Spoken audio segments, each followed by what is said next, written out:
Good evening, everyone. This week's parsha is Parshas Chayei Sara, Tavshin Pei Aleph.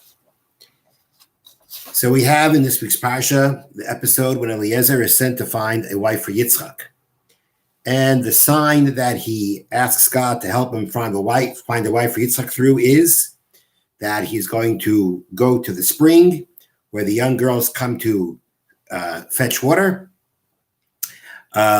He's going to approach one of the girls to ask her for a drink, and she's going to give him to drink and to the camels to drink also. And the Torah says that he had just finished speaking to God, and Rivka, the daughter of Besuel from Avram's family, was now coming with a pitcher on her shoulder. And the Torah says, "Vatered ha'ayna," she went down to the spring. "Vatamalei chada v'to'al," she filled up her pitcher, her jug, and she came up. I'm reading on the screen in front of me. Vayaretz ha'eved lekrasa, the Eved ran to greet her. Vayomer, and he said, "Hagmini no abat mayim mikadech," give me a little bit of water to drink from your jug. So Rashi has a famous comment on the words that the servant ran to greet her. Here it is. She comes up from the spring. He says the girl who comes, he's going to approach her. Well, a young girl came, and he approached her with his request. But the Torah says, he ran to greet her. So Rashi cites a medrash that explains, why did he run?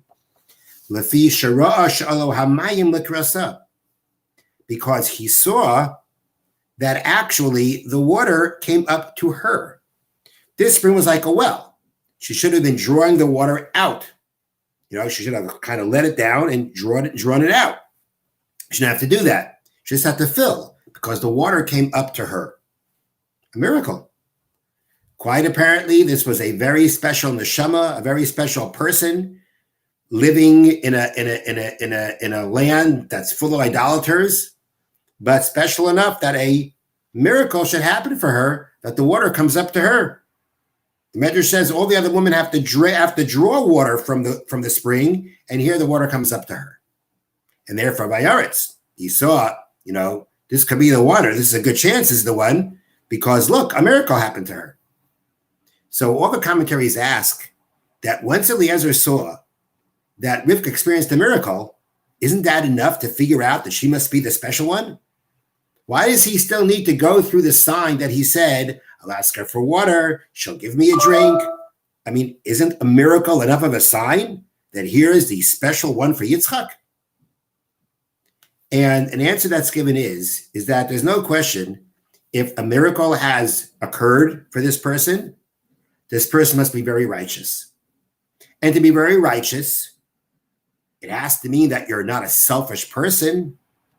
You have to be a nice person, a caring person. You have to have good character. Person doesn't become righteous just by worshiping God a whole day. There has to be a certain level of that they care for people, that they're not selfish, that they're giving. So there's no question that if this young girl had a miracle happen for her, she must be a very special person all around. But it's still not an indication. It's still not a proof that she rises to the level of doing kindness like Abraham does.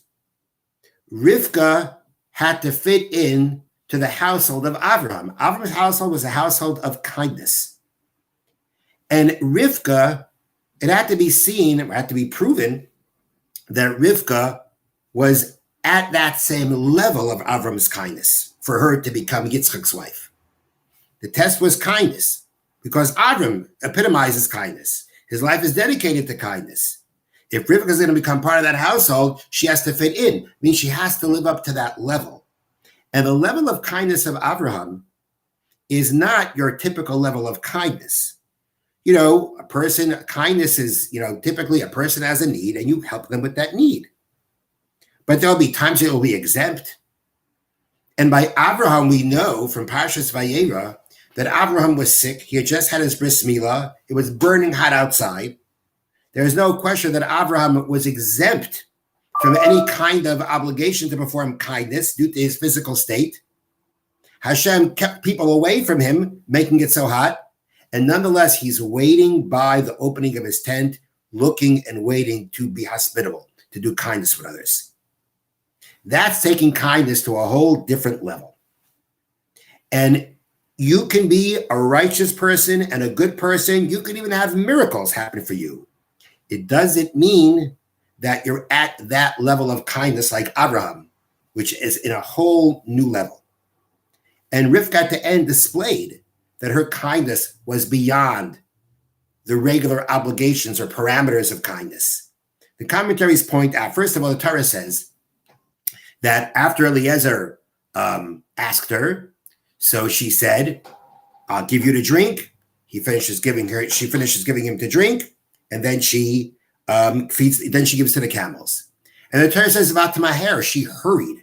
She did it all in a rush.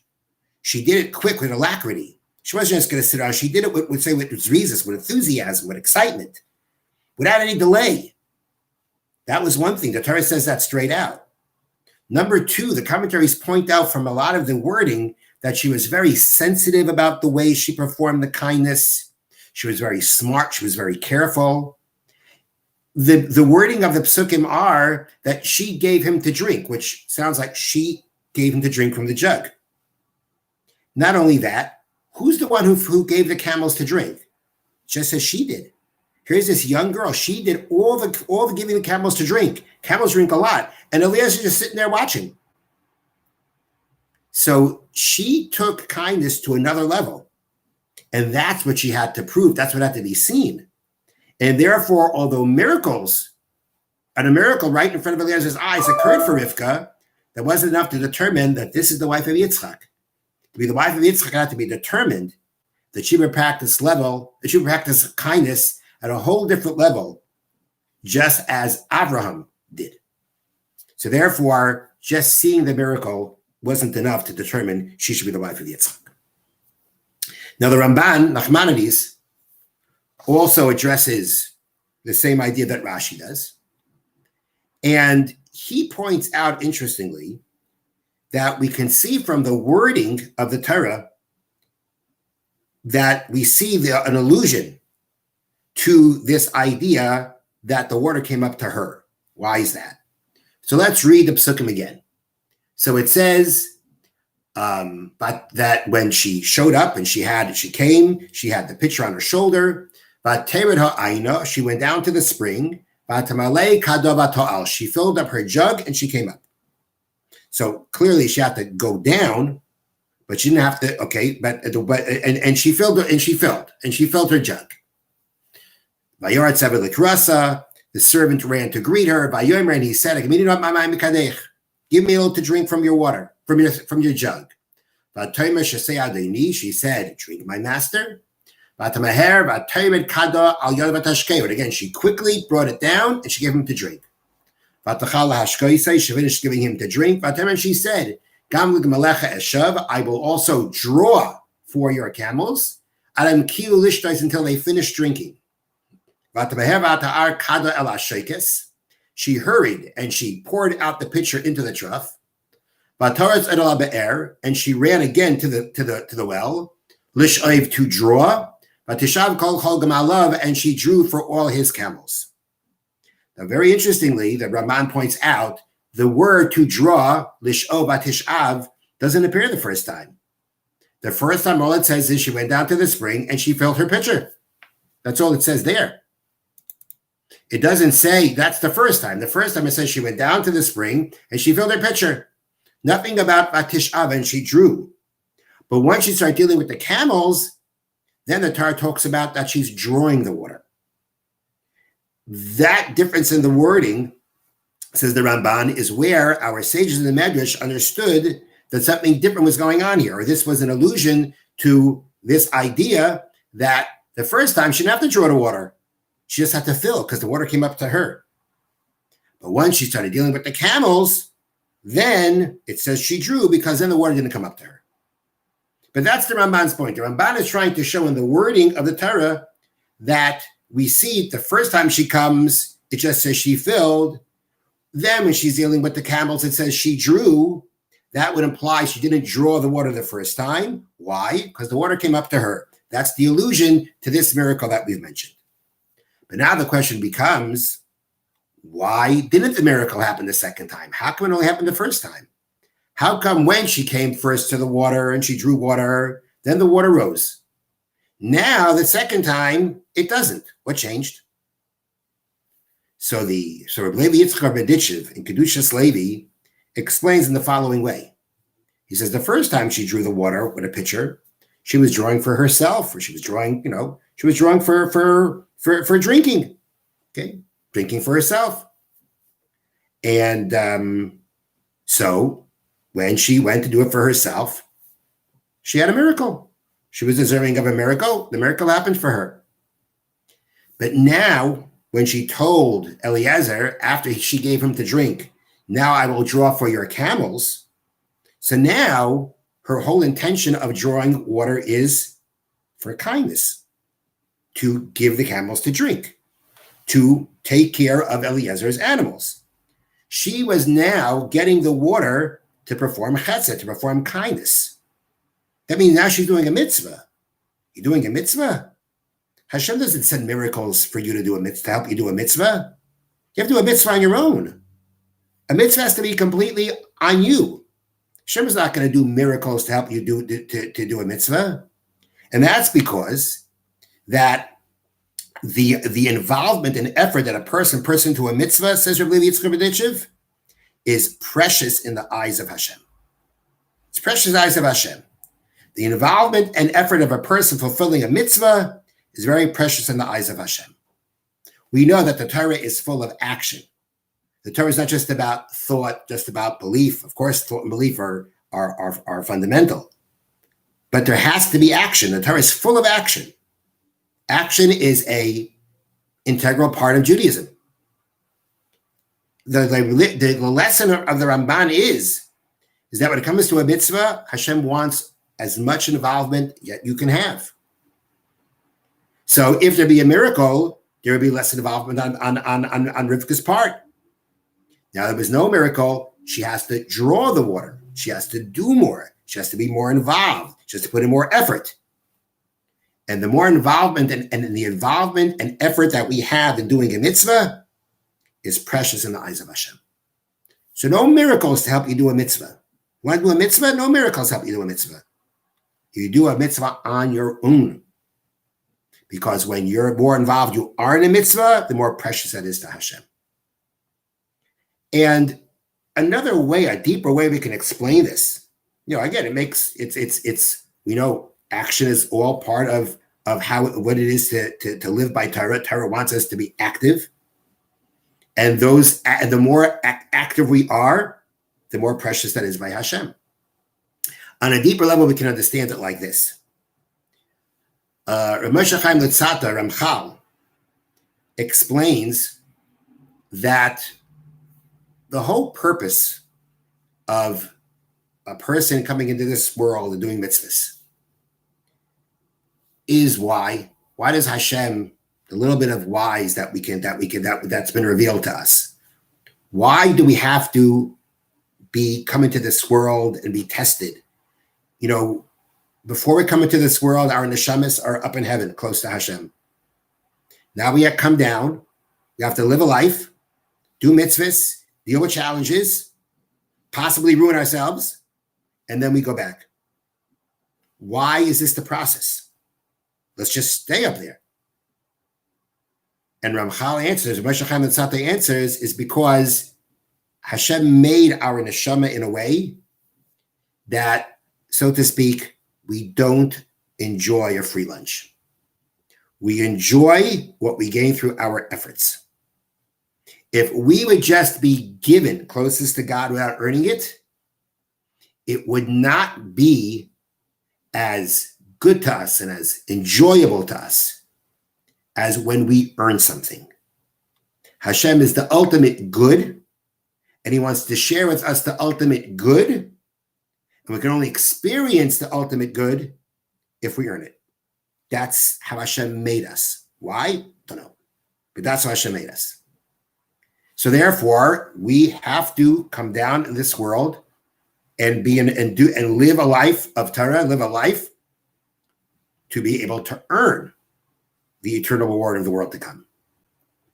Well, if that's the idea, is that we want it, that we enjoy, we can appreciate more of what we earn when we get to the ultimate connection to God, it makes a lot of sense that the more involvement that we have, the more we're doing to earn, the more we're earning. Again, if the miracle does part of the mitzvah to me, I didn't earn that. But now that I have to do more, I earn the mitzvah. I've worked, I put in the effort, I earn the mitzvah. And therefore, I have more ability to enjoy the reward and the ultimate connection that we strive for in the world to come. And therefore, there's two important lessons that I think we can derive from here. One important lesson is the fact that, when a person does an act of kindness for someone, so we would say, or we might say, that the main goal of doing a chesed, doing a kindness, is to help someone else. Someone else should receive help. That's the main goal. Well, if you think about it like that, then maybe at least here in this situation, one can argue and say, well, if that's the main goal, then maybe we should have miracles help us, because then we could do it faster. Then we can get it to the person quicker. If the goal is to get the help to the person, then if a miracle helps us do it, that means we could do it quicker. They'll get what they need faster. Their needs will be taken care of quicker. It would almost make sense to say that miracles should be involved. If the question is, Rabbi Levi Yitzchak Berditchev said, it's because our actions are very precious by Hashem. But if the goal of a chesed, the goal of a kindness is get it to the person, get the help to the person, then wouldn't it make sense to get it to them faster? Wouldn't that be more important? So perhaps what we see from here is that to say that the main purpose of chesed is to fill the other person's need, it's a very important part. But equally important is the fact that we are doing the chesed. Because there's two parts of a kindness. There's what we do for the other person, and there's what we do for ourselves. When we act kindly, as we mentioned many times before, we are emulating Hashem. Hashem created a world to do good with what he created, to share his good, and we emulate him by doing the same, by sharing good with others. We're emulating Hashem, we're becoming godly. That means we are elevating ourselves. When we do kindness, we are building up within ourselves the energy, the power of giving, of caring, of not just being focused on ourselves, but being a giving person, being godly. All this means that equally important in the kindness is not just what we do for the recipient of our kindness, what we do for ourselves. And therefore, it makes sense to say that, and maybe it's even more important, but it's definitely an equally important part enough to say that Hashem is not going to help us, give us a miracle to do kindness, because he wants us to be involved. And that's because the kindness is about us too. Not about us in the sense as, oh, it makes me feel good, which is nothing wrong. But the us means is that there are two goals in the kindness: to take care of the other person and to make you more godly, to make you more giving. And therefore, we say Hashem wants us to be more involved in the kindness. Another lesson is that sometimes there's a mitzvah, there's a kindness, there's something that we need to do, and it's very involved. There's a lot involved in doing it. And we can get overwhelmed. And we can wish and say to ourselves, oh, I wish this wasn't so involved, so hard. I wish there wasn't so much to do. What we see from here is that the more there is to do, the more involved and active you are, the more precious that is in the eyes of Hashem. So the more there is to do, the more things that Hashem is satisfied with what we're doing. He wants us to be more involved in the mitzvah. He's not going to do miracles for us because he wants our involvement. And the more involvement, the better. Because if involvement is what's precious in the eyes of Hashem, then the more involvement gives him even greater pleasure. Have a wonderful Shabbos. Thank you for listening.